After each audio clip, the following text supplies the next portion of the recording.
Welcome, everyone, to the Q&A session for our upcoming course, Cultivating a Sacred Life Rooted in the Haudenosaunee Teachings, a 7-week journey to apply Indigenous wisdom to how you live in the world today.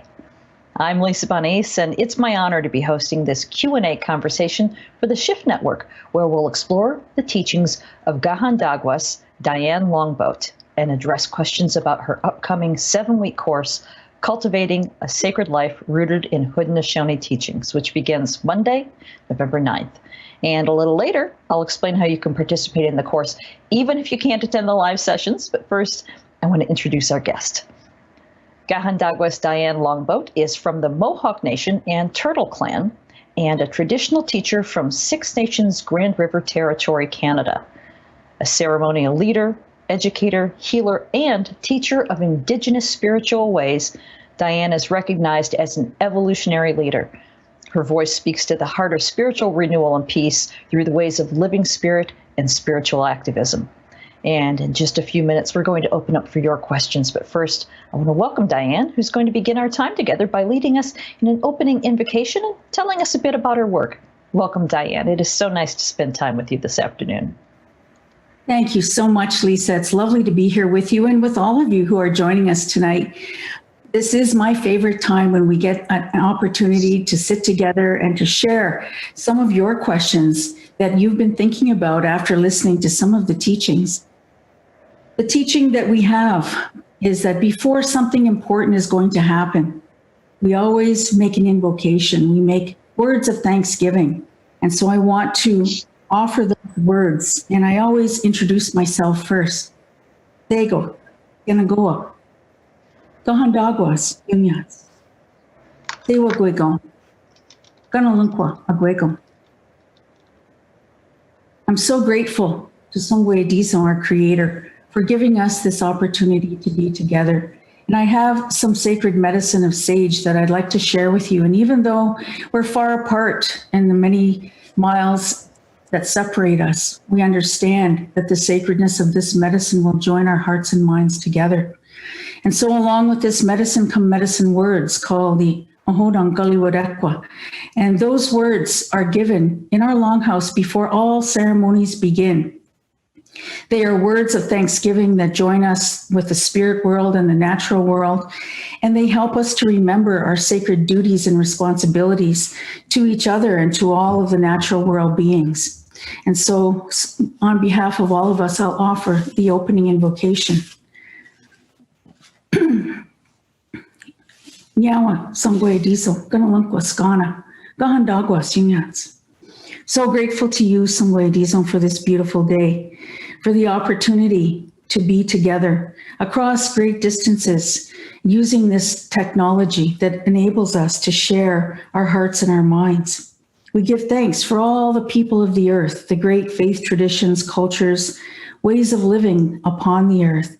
We thank you for making the red people, the black people, the yellow people, and the white people in those first 4 original families and placing us throughout the earth.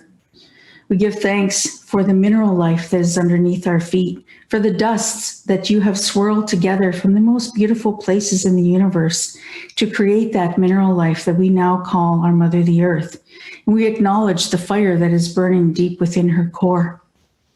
We acknowledge that the oldest form of life upon the earth is the plant life. And the plant life is here because of the great waters that are here, the salt waters, the fresh waters, the rain waters, and the birth waters. The birth waters signaling that there is still the Creator's confidence in us that we will awaken spiritually to the natural laws and spiritual laws that bind us together as a human family. And the Creator still continues to send us new life. We give thanks for all those living things that are in the waters, including the plant life. And some of those in the waters are food sustainers, and some are there to carry great wisdom. And we're mindful this evening of the turtle and the whale, here from the very beginning of time and carrying great wisdom. We are mindful that the plant life is the oldest form of life upon the earth. The medicine plants, the food sustainers of corn, beans, and squash, the strawberries that are the lead of all the medicine plants, and of all the sacred plants of sage, cedar, tobacco, and sweetgrass. It is the sacred tobacco, the gift from the sky world that we continue to use as our offerings. We give thanks for all of those medicine plants. Today, we are mindful as the snows come into our area of the standing tree people. We're grateful for the maple trees, the birch trees, and the poplar trees that give us medicines, especially in, in the springtime. And those medicines are there to cleanse our bodies and the water systems in our bodies. We give thanks to all the standing tree people. The animal life that is in the earth. Some of those have been directed by the Creator to be food sustainers for us as well. And we have a relationship with them that is a very sacred relationship. We acknowledge the animal life as our brothers and sisters, and we thank them, those that are food sustainers for us as well. We honor the deer that is the lead of all of those animals in our region. The birds, the flyers in the air, all of those ones that bring us songs. They teach us dances. They show us how to live in a joyful way. We honor all of the bird life, and especially the eagles that carry our prayers so high to the Creator, the strongest of all the birds. We are mindful of the winds that have joined us now for this fall season, the 4 grandfather winds that are cleansing and refreshing Mother Earth, the thunder beings that were with us earlier in the week, bringing much needed rain to heal the land and to cleanse the air and to refresh the great waters upon the earth. We are mindful that we are related to the stars that represent our ancestors, to the grandmother moon, who is the leader of all the female life, to our brother the sun, who is bringing light and life to the world in that great walk that he makes across the sky from east to west each day, never failing to serve the Creator with his power. We give thanks for that great bridge that joins the natural world to the high heavens of the spirit world. That great bridge is the Milky Way that joins us to the fires of our ancestors burning on the other side of that bridge in the sky world. Those ancestors continue to pray for us. They continue to uplift us. They understand what it is to be a frail human being upon the earth. And so they help us by dreams and visions and teachings and visitations to understand the path that we need to walk, the changes we need to make in our lives, the healing that we need to go through to become a full functioning human being of mind and body and fullness of spirit. We honor the sacred fire that is burning in the spirit world, those sacred beings that are seated there, some who helped the Creator at the beginning of creation, others who stayed here on the earth to remain here with us, to inspire us here and to teach us here. We are mindful that those sacred beings come and answer our tobacco under the direction of the Creator. When we pray and we cry for help, for healing, for guidance, for teaching, for a way forward, those spiritual beings under the guidance of the Creator will come and they will answer those prayers. And so these words now bring our hearts and our minds together. And we are mindful that when we say these words of thanksgiving, that by acknowledging all of those beings in the natural world, we acknowledge that the Creator has made them sentient beings, that they are beings that have a pattern and a purpose, and they are fulfilling their pattern and purpose in the world. And they were told that some of you will be food sustainers. Some of you will keep the human beings warm. Some of you will be medicines for the human beings. And we thank you, Creator, for giving us songs and dances and prayers and ceremonies that continue to remind us of our human relationship with the natural world.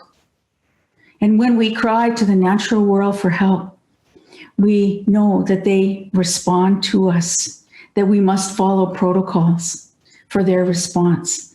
And so with these words, we say, we remember who we are. We remember our sacred duties. We remember those protocols.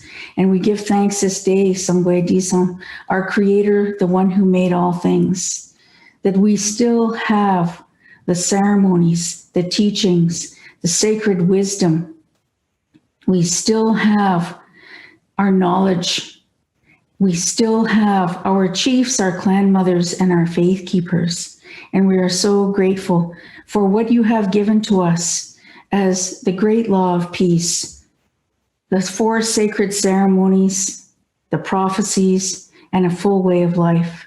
And so with these words, Sangwe Dizon, we gather all of our relatives together under that great tree of peace, for we understand that those 4 white roots of peace extend throughout the world, and that any human being or nation that wishes to find peace can trace one of those roots to the base of that tree and find the peace that they are seeking. And so with these words, we give thanks this day, Sangwe Dizon, that you are with us, you are watching over us, and that you hold everything in your hands. And so we say, Nyawa, thank you very much. Thank you, relatives. It's beautiful to be with you.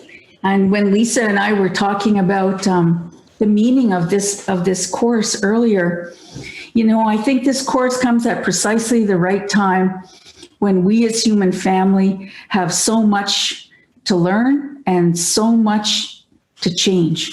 And this time of COVID has been a real time of personal reflection. It's been a time where we've been asked to change course as human beings, to reflect on what we have been doing that is not in balance with the natural world or the teachings of the spiritual world, and to reflect on that and to make some changes, to heal and to bring about those spiritual changes that will help us heal our minds, strengthen our hearts, help our spirits to become truly connected to the highest power.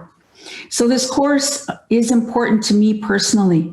I had an opportunity to talk to one of our spiritual leaders, and what he told me was this.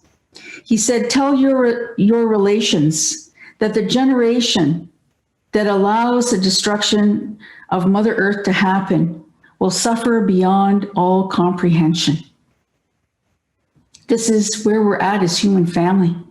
This is the time of decision making. It's a time where we need to really reflect on what has been toxic in our lives, to be able to heal and let it go, and to embrace our true spiritual mandates. That's what this course is going to be taking us through, is a journey together. So I'm really looking forward to our time together tonight and to the questions that you've been preparing. So thank you so much. And I'll turn it back to Lisa now. All right. Thank you so much, Diane. You set a beautiful space for us to continue this conversation. I appreciate that so much. And we have the rest of our time together to dive into our viewers' questions for Diane as we prepare for her upcoming course. Again, it's called Cultivating a Sacred Life, rooted in Haudenosaunee teachings, and it begins Monday, November 9th. And if you want to check out the website and learn more about the 7-week course, you can visit indigenousteachings.com to see the full description. So let's go ahead and get into some questions. If you have a question for Diane, go ahead and type it in. I'll be happy to pass it along. And in the meantime, we've already got some questions that have been submitted. So I think this is the perfect question to start with. This is from Susan, who's saying, in times like these, how can we teach and encourage people to have true dialogues with others, being open and respecting differing viewpoints? That's a huge question. Do you have an answer for this one? I think that's a challenge for all of us, because the polarity that we're experiencing now is so deep. And, you know, I don't want to say that it's in any one country, because it's really a consciousness that's sweeping the world, that it's so much easier to be us and them than it is to be all of us all together. So how do you absolutely create that feeling that you want to listen to someone? I think it really starts with self. It starts with where you are grounded in self and where you're grounded in your own spiritual tradition. If you are grounded in spiritual tradition, you're going to live that life of kindness, compassion, forgiveness. And when you start to look at other people, no matter who they are, no matter what they've done in the world, no matter if they're serial killers, if they've engaged in torture and really loved it, if they're politicians that have taken everything from their people, it doesn't matter. You've got to pray for them. Those individuals are the sacrificial lambs. They are the ones that show us what not to do. And so in trying to bring all of us together, part of that is that we've never really fully used as human family the spiritual power that the Creator is loaning us. We all have one drop of spiritual wisdom. The Creator is everything, infinite spiritual wisdom. But as human beings, we have one drop of that. So what the question is, what are you going to do with your one drop of spiritual wisdom? And that, I think the answer to that is to never engage in the polarity. Look for those ways of the middle ground. Where are we more alike than we are different? Look for ways where we can compromise and collaborate. And when those others don't want to, because of where they're at in the sickness of their heart and their mind, the fear that they carry, the hurt that they've experienced in their life, our job is to pray for them. Our job is to create a place in the circle where they can also be heard, because in their lifetime, they have not been heard. So it's time for us to really work hard on ourselves, work hard to collaborate and to share together. Thanks, Lisa. Thank you. That was quite nice. I appreciated that response. I'm sure our viewers do as well. This leads, though, to a question that I was kind of hoping to hold off into a little later in our conversation, but I'm getting the question popping in, cultural appropriation. It is a big issue. Like specifically, Helene asks, can you tell us more about how to approach this issue? For example, how about just the use of sage for purifying? Is that cultural appropriation? Now, let's go ahead and talk about that. Let's talk about that, because, with all of the travel that our people have done over the time period, the workshops, the conferences, the discussions, you'll often see, and especially here in Canada, openings and land acknowledgements of the original land on guardians of a particular treaty area, or it can be Haudenosaunee land that we have. There'll always be a land acknowledgement. There'll be a time of invocation and prayer and sage burning. And sometimes people will say, I really love that the sage does something for me, or the cedar or the sweetgrass. I would love to have that. They take it home, and maybe they're Hindu, maybe they're Christian, maybe, they're Muslim, but there's something about those medicines that helps them to feel peace. And so they will burn those medicines. I don't think that that's necessarily cultural appropriation. When I think of cultural appropriation, I think of people who will attend a ceremony for, say it's a naming ceremony. They've been invited to a naming ceremony, or it's a more public ceremony of a wedding. And they'll look at that traditional ceremony, and they may be ceremonial leaders from another tradition, and they'll look at that ceremony and they'll say, I can do that. And they'll immediately take it on, and they'll put the segments of it in their minds, and they'll say, oh yes, and then there's this part that I have to do, and then this part, this is how I prepare for the ceremony. So they'll bring all of those pieces together, and they'll say, oh, I can do a traditional wedding now. And so that's what I call cultural appropriation. Simply, using one of our medicines to smudge for their own invocation, I don't feel like that's cultural appropriation. But taking songs, taking prayers that are speeches, specific speeches that we have in the Longhouse, taking specific ways of doing things for a ceremony and then saying, I can do that, is cultural appropriation. Because everything that we do within the nations of our people has been, first of all, passed down by the ancestors through consecutive generations. Along with that passing comes duties and responsibilities for carrying that ceremony for its highest value, for the highest good for all people. You don't just get a ceremony to carry, you have to earn that ceremony to carry. And so your life's journey of your own personal healing, your attendance at ceremonies, the way that you choose to live your life, the partner that you choose, the children that you have, how you raise your children, and how you treat your grandchildren and great-grandchildren, all of those things are looked at by the elders and the spiritual leaders of our nations. They look at you and they say, is this woman, is this man worthy of carrying those ceremonies? Sometimes those ceremonies come to us from the spirits. The spirits will say, this is in remembrance of an old ceremony carried by your people, long put to the side or long forgotten because of the residential school system or foster care, all of the issues of oppression that have affected our people, laws that have prevented our people from offering our ceremonies. And so the spirit will come back and they will tag a certain person because they see how that person lives, and the Creator allows you to carry that ceremony. So carrying ceremonies is a lifelong duty and responsibility. And among our people, the Haudenosaunee, those ceremonies belong in the Longhouse. Those ceremonies are offered by our chiefs, our clan mothers, and our faith keepers. They are the guardians of the ceremonies. We, the people, are the helpers to the ceremonies. And it's really an important piece to see that everybody has a ceremony. All nations of people have ceremonies. So it's important for you to work on your own healing so that you understand how to connect with the ancestors. The ancestors help to bring you home to your own ceremonies. Yeah, you don't need to appropriate ours. Our ceremonies need to remain in the Indigenous nations and in the homelands of the Indigenous nations. But we're often willing to help you and share with you what we know. And that's what this course is all about, is helping you with values and principles that will guide you in your life. Thank you for that question. That was an important question.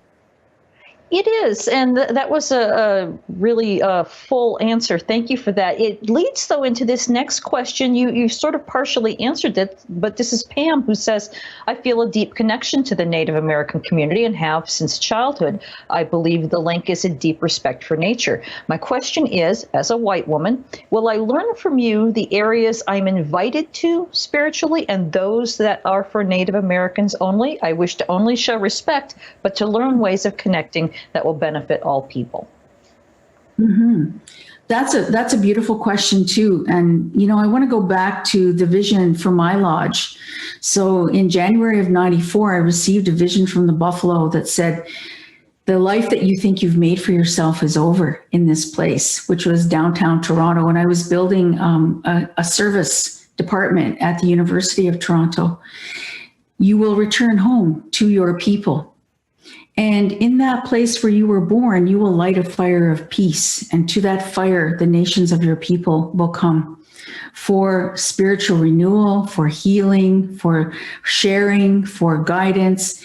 And when you are strong enough, the doors of that lodge will open and you will admit white people, Black people, and yellow people from the original 4 families. And having said that, it means that those ceremonies at the sacred fire, the ceremonies of the practice of the sun ceremony, the practice of the releasing ceremony, the practice of the Thanksgiving, giving thanks every single day, those are principles of personal practice that I am prepared to share with you. The actual ceremonies itself of the Sweat Lodge, the Vision Quest, the Fasting Lodge, those are not, or the Ancestors Dance. I'm not prepared to share those online, and you will never see from me a pipe ceremony online. You will know that before we got together, that I did a ceremony for you. I did my pipe ceremony for you. I burned tobacco. I purified myself with smudge, and I talked to the Creator, and I said to the Creator, help me to reach as many people as we can. Help me to have medicine words that will pierce their souls so that they will feel an igniting of their own spiritual DNA, that their fires of spirit will burn brighter than they ever have before. So these are our teachings and their medicine words, and there are some spiritual practices that I've done in my life and continue to do in my life that I want to share with you. The bigger ceremonies themselves are not something that you will see here with me, and you will not necessarily see them in our lodge.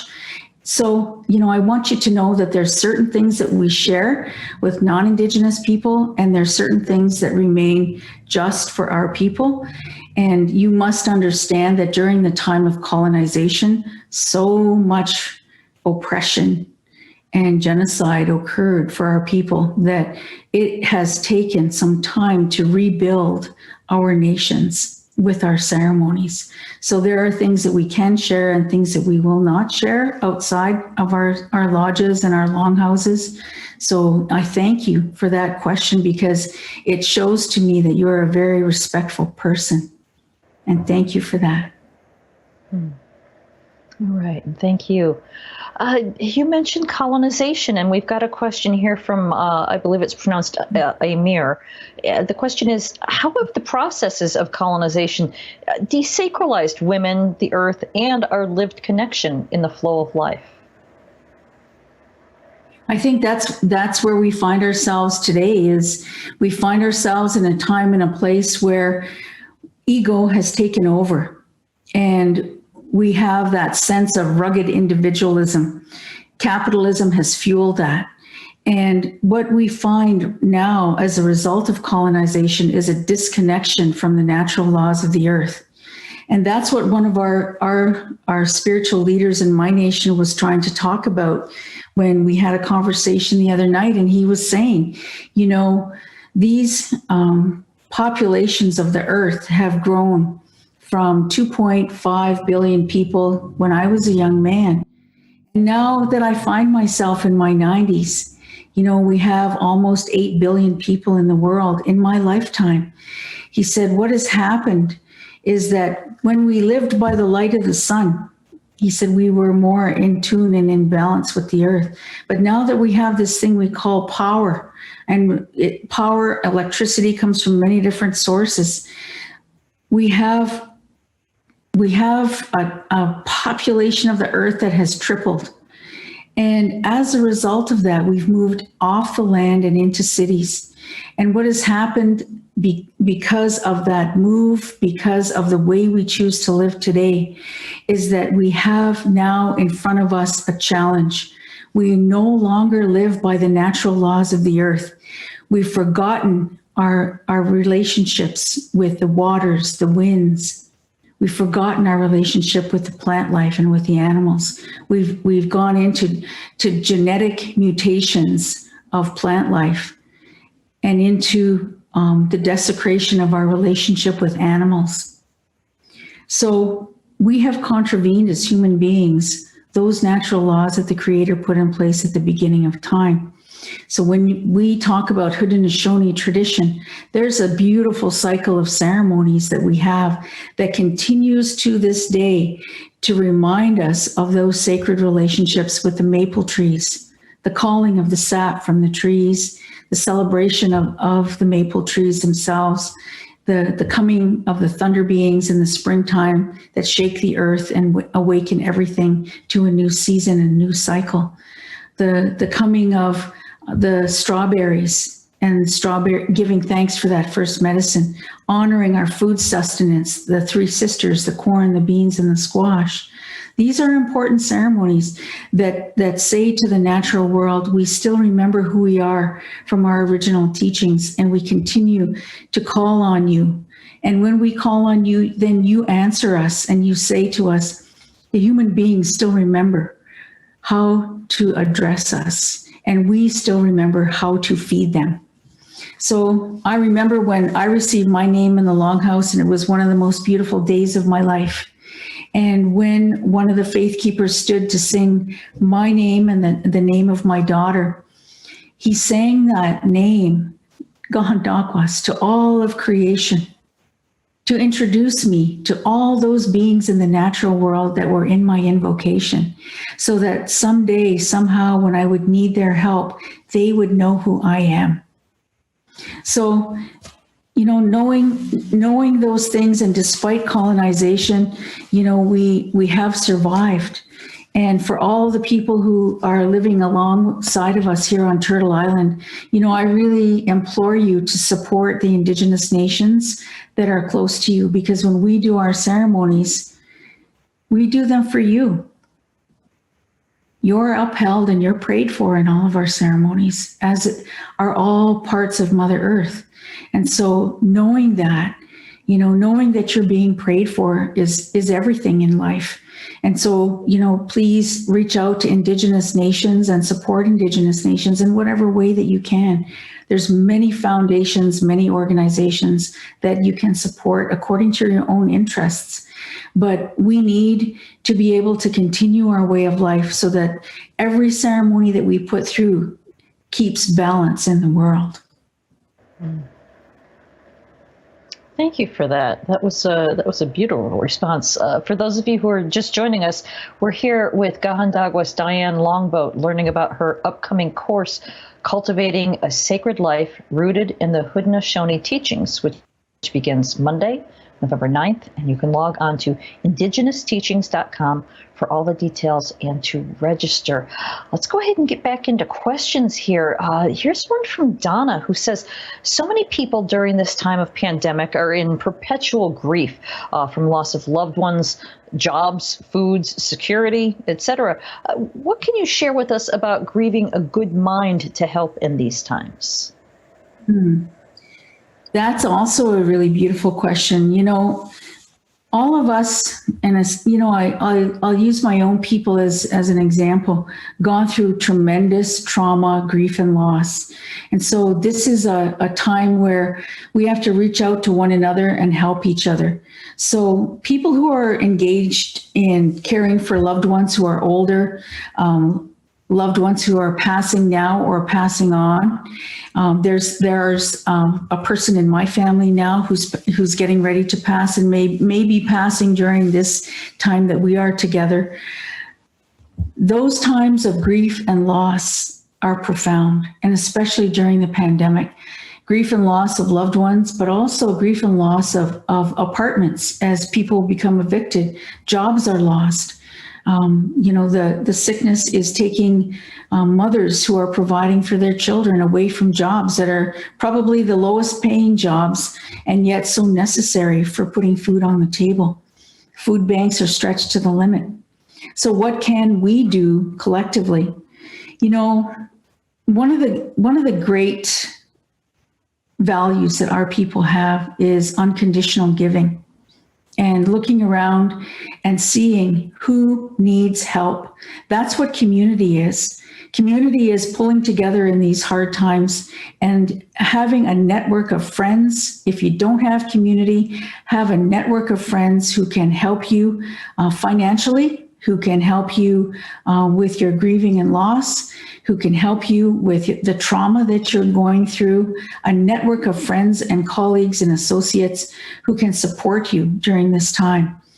If you belong to an Indigenous nation, I want to just really say a few words about our Indigenous nations as we've gone through this pandemic. And, we've gone through many, many different kinds of pandemics. And one of the great things that affected our people during this time period of colonization was really the germ warfare of smallpox.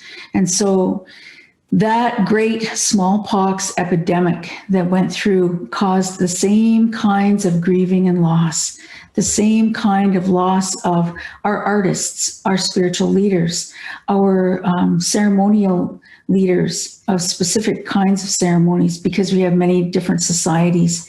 Loss of our historians, loss of leaders in many different aspects of our lives, including the women leaders. And so that devastates a society when you have a pandemic, an epidemic that sweeps through, and you can lose up to 90% of your people. So our people have gone through this many times before. And so, one of the things that happened right at the very beginning of this pandemic was that our community began to pull together. And as we pulled together, the first part of that pulling together was all about protecting the elders, making sure our wisdom keepers and our knowledge holders and our healers were protected.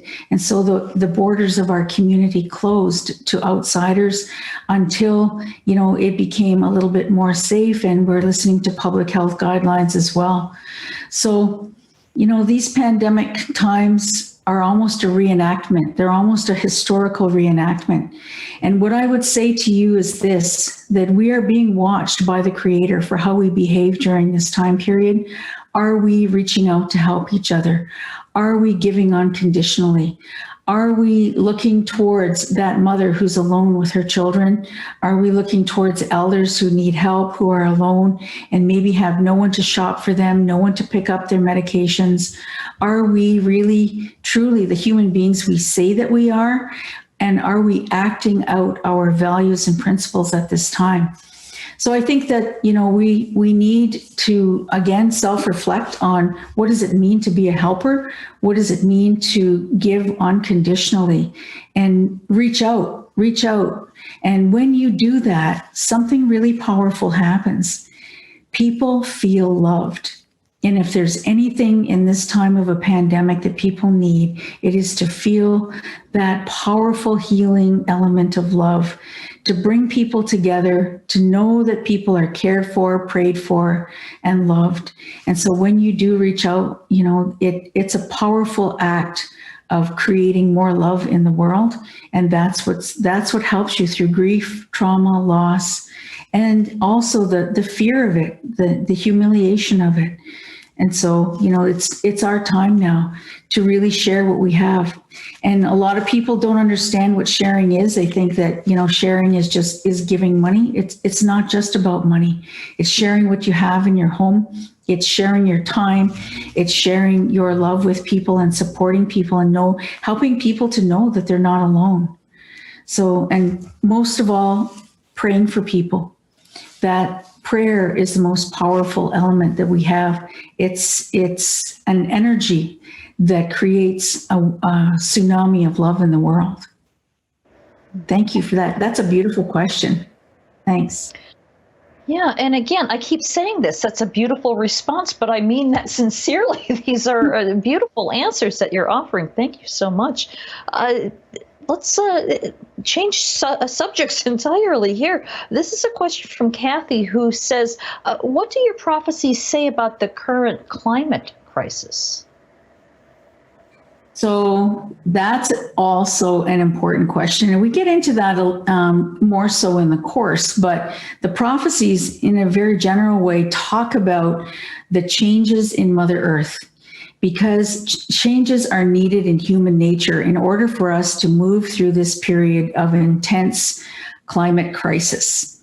So our prophecies were given about 300 years ago, and they were given in vision to someone who was not really valued in the community. It was a tumultuous time during the mid-1760s when, life was changing. Our villages were being burned, by the Sullivan raids ordered by George Washington, who was the president at the time, ordering General Sullivan out against the Haudenosaunee to remove us from our homelands.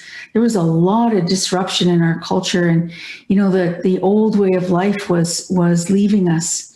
And so those prophecies came to a man who was heavily involved in alcohol. He had given up on life, and it shows you that the Creator will choose whoever he wants to choose to give these messages to. And so because we're using English, the Creator is not a he or she. The Creator is the great mystery, the great infinite power of the universe. And so this man was chosen And he received many visions, crystal clear visions of the way that the earth was going to change, because human beings were going to be situated in a state of ego, not of giving, not remembering their original instructions on how to be human beings, to help each other, and to be in relationship with the natural world in a way that is a respectful, reciprocal relationship.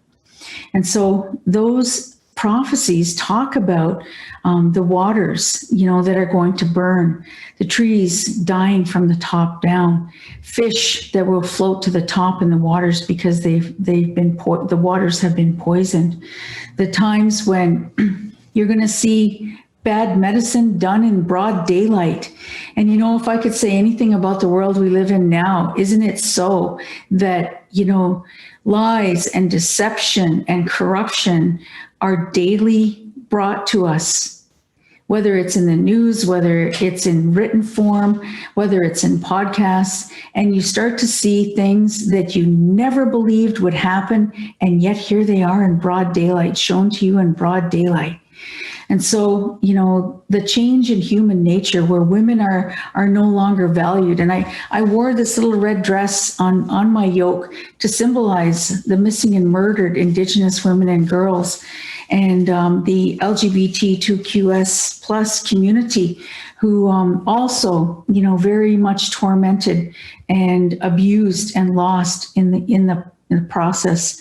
And so one of the things I think that's really critical is that when we talk about prophecies, they are warnings, and we can mitigate the impact of those prophecies by changing human nature. But it's got to be done, not just me sitting in my little house.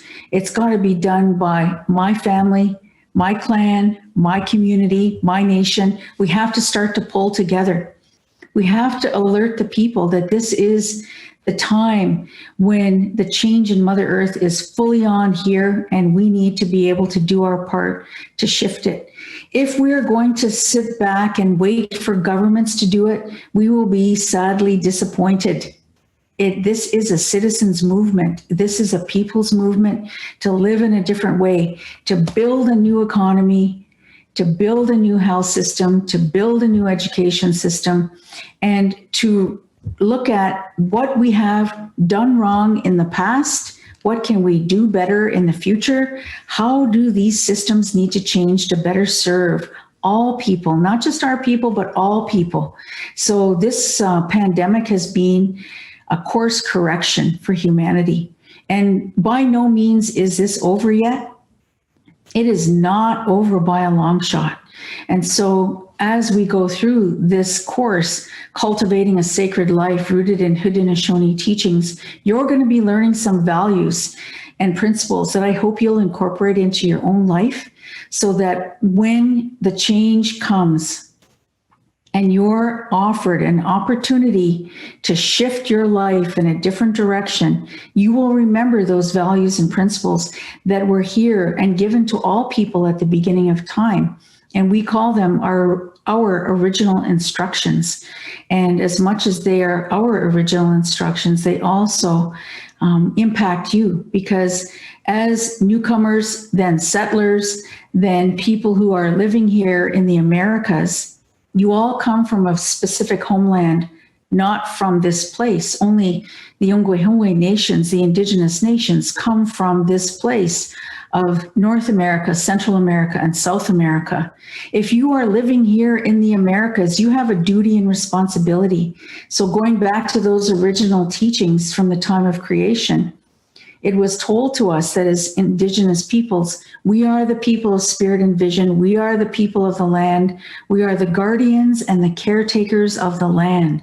It's our duty to speak for the winds, the waters, the air, the animal life, the plant life. It's our duty to speak for them. And if we don't speak for them, then we are going to suffer as well as indigenous nations, because we're not following our original instructions. So anyone who comes to the Americas, has a duty and responsibility to learn what those original natural laws are all about, and bring those laws into the way that you do business, the way that you choose to live your life and raise your children, the way that you build your community, the way that you choose to make use of the natural resources that are on these homelands, the way that you restore those natural resources in a reciprocal relationship. So this is our time now to be able to really self-reflect and evaluate what is that course going forward, because we don't have time anymore. Time is a gift. We don't have any more of it. The decision is today about how we choose to walk in the world. So thank you for that question on prophecies. And, we'll talk more about it during the course. And there's so much more to learn. Thank you. So well said. I just want to not talk for a second, just so we can let that sink in. Thank you for that. We have time for a few more questions, but before we take those, let me go ahead and give a few details about the course itself. Again, it's called Cultivating a Sacred Life Rooted in Haudenosaunee Teachings. And this is going to be such a powerful 7-week journey under Diane's expert guidance, where you'll discover the Haudenosaunee principles of the good mind, spiritual wisdom for creating your own sacred practices to hold deep peace within, honor the land, and help heal the earth. And the 7-week course takes place on Mondays at 4 p.m. Pacific, beginning Monday, November 9th. And if you can't join us live, as I mentioned at the top of the hour, you will not miss the teachings. You will receive audio and video recordings, transcripts, and all handouts on your course homepage. And you get to keep these materials forever. They don't expire after the 7-week course is over.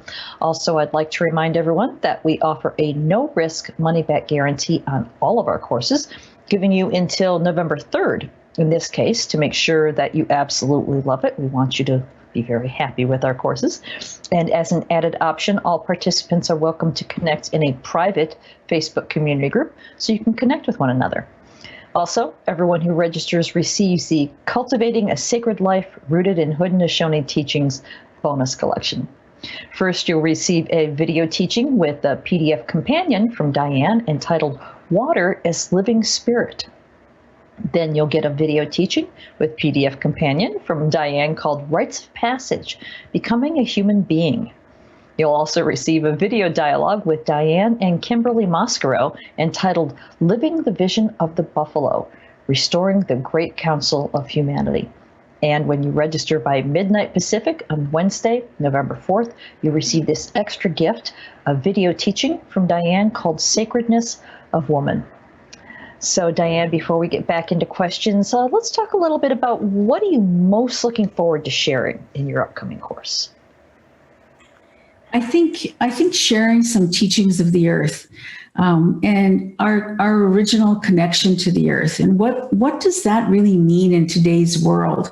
And we can, it's not just a philosophy, but it's an old way of communicating with the natural world. And I call it in one of our sessions, the language of spirit. And I want to just say to our viewers that every human being has the capacity to speak to those beings of the natural world. There's a language of spirit that is universal, that binds all of us together. And as it binds us together, there are songs, ceremonies, protocols, offerings that we make when we want to embrace that natural world and ask questions.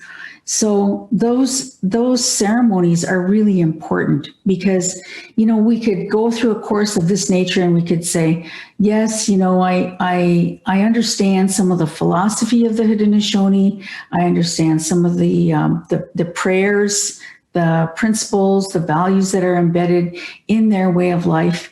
But I want this course to mean so much more to you than that. I want this course to feel as though you're coming home, that the light switches of your DNA for spirit are turned on, your spirit is ignited, you are connected to the 6 spiritual fires of creation, the one in Mother Earth, the one that burns on top of Mother Earth as a sacred fire, the one that is a sacred fire inside the Grandmother Moon, the sacred fire inside the Grandfather Sun.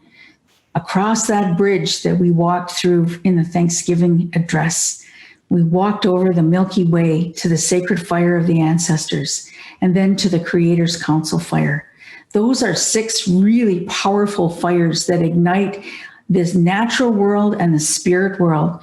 And your fire of spirit that you carry deep within your solar plexus, that's the 7th fire.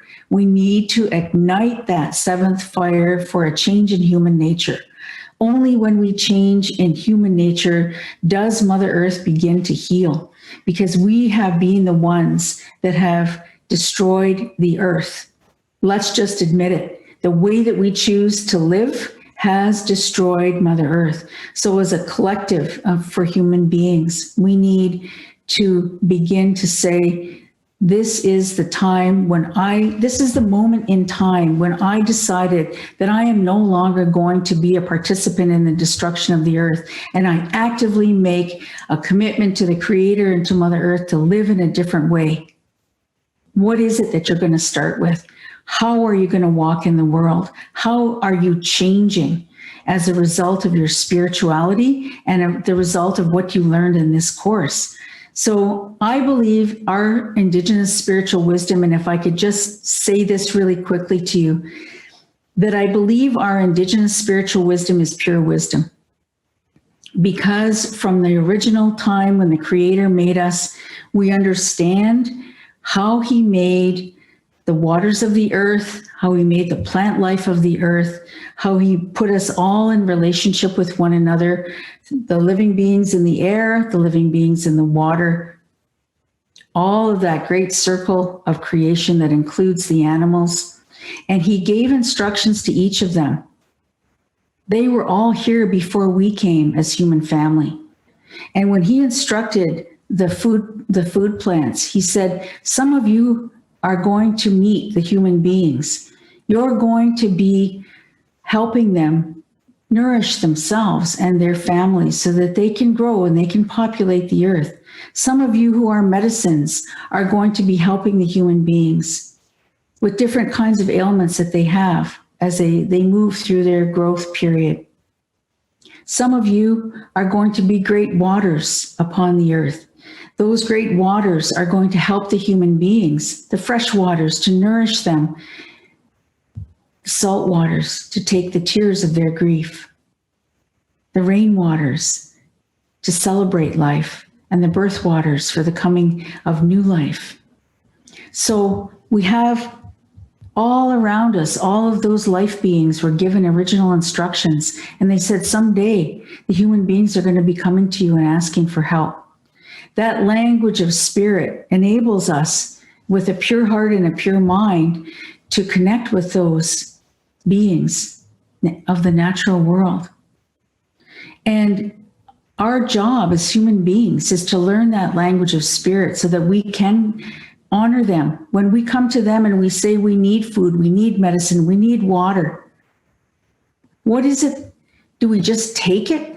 Or do we remember that there are protocols of songs and dances and ceremonies and offerings that we make in order to say to them, we remember our relationship with you. We remember that and we honor you for that.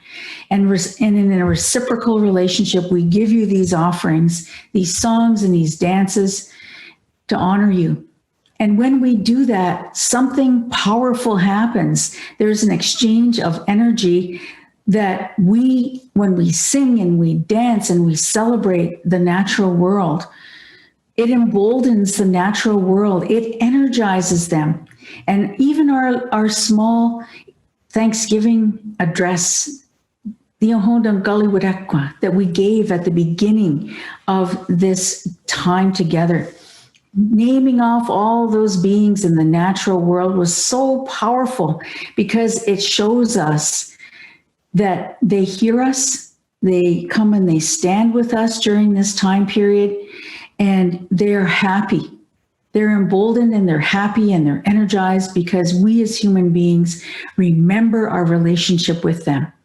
And that's a thing that has fallen away in the human family, is that no matter where you are or where you come from, if you're Indigenous in the Philippines, if you're Indigenous in the continent of Africa, in Mongolia, on the steppes of China, if you're indigenous and you live on the land, you remember all of those things, and your songs and your ceremonies and your invocations celebrate that relationship.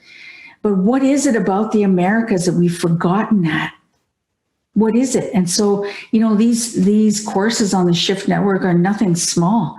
They're helping us to remember those original instructions and to find again those ways of communicating with the natural world. That's what's going to heal the natural world. That's what's going to heal the human spirit. That's what's going to bring that polarity together again. And we have to start acting it out, not just being happy to do our meditations in our meditation room, close the door to the world. We have to be out there and spiritually active now. We're being called to be those spiritual warriors of peace in the world. And this is our time. And, I'm out there, and I hope that you're going to be out there too. And I hope that this course gives you the energy and the spiritual wisdom and power that you need to be able to go out in the world and feel as though you are making an immense contribution to the healing of Mother Earth and to the spiritual evolution of humanity. Thanks so much, Lisa. Yes, thank you. And I'm looking at the clock. We are so close to being out of time, but there's I think, just an excellent question. So you don't have much time to answer it, but let's at least open the topic. Kathy wants to know, with Europeans living in North America for centuries, there have been many opportunities for mixing blood with Indigenous people. So how can people of mixed heritage reconcile having a foot in both worlds? I think, if I could say that, if I lit a fire and that fire represented Black ancestors, white ancestors, another fire, a third fire for the yellow ancestors, another fire for the red ancestors, and I gave you the opportunity to go and spend time at each of those sacred fires and communicate with the Creator and Mother Earth and the spirits, and especially the ancestors, you would find your place.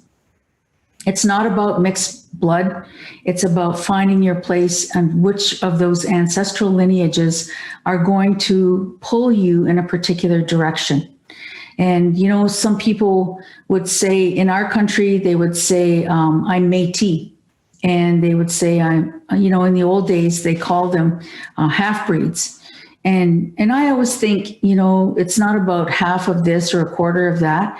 What I think about is your spirit. And I think about your spiritual mandate that you've been called to fulfill in the world.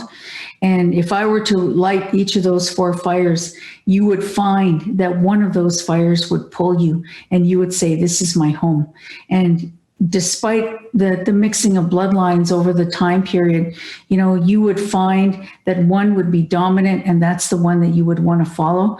Having said that, if you know in your bloodlines that you have ancestors that are Black ancestors and white ancestors, then you're triple good. You're triple good. You have such beautiful lineages to honor. And so, I don't think we should get caught in bloodlines and blood quantum. I think we need to be pulled by the spirit. And those ancestors that are there in those different places of those sacred fires burning will tell you this is where you belong. All right. Thank you for addressing that and for squeezing that last question in. This has been just a magnificent conversation. I want to thank our viewers for being with us today and for all your questions. Again, Cultivating a Sacred Life Rooted in Haudenosaunee Teachings with Kahontakwas Diane Longboat begins Monday, November 9th. And again, you can visit indigenousteachings.com to learn more and to register. So Diane, before we go, do you have any final words of inspiration for our viewers? Well, I'm really looking forward to meeting all of you. These Q&A sessions are, I think, the best part of the course. I love your questions. I love the feeling of love and respect that comes through this technology. I can feel it in my own home here. I want to thank you for your interest in this course, and I look forward to time with you. And always be mindful that the Creator has everything under control, that we're going through this together. And as we go through it together and support one another, we're going to make it through this time, and we're going to come out the other end with a different kind of society. I'm looking forward to building that, and I hope you are too. Thank you. All right. And thank you again, Diane. It has been an absolute pleasure spending time with you today. Thank you for being here with us. Thank you so much. Thank you, Lisa. And once again, I want to thank everyone who joined us today. On behalf of all of us at the Shift Network, I wish you well and look forward to having you on this course or perhaps another one in the future. Have a great night, everyone.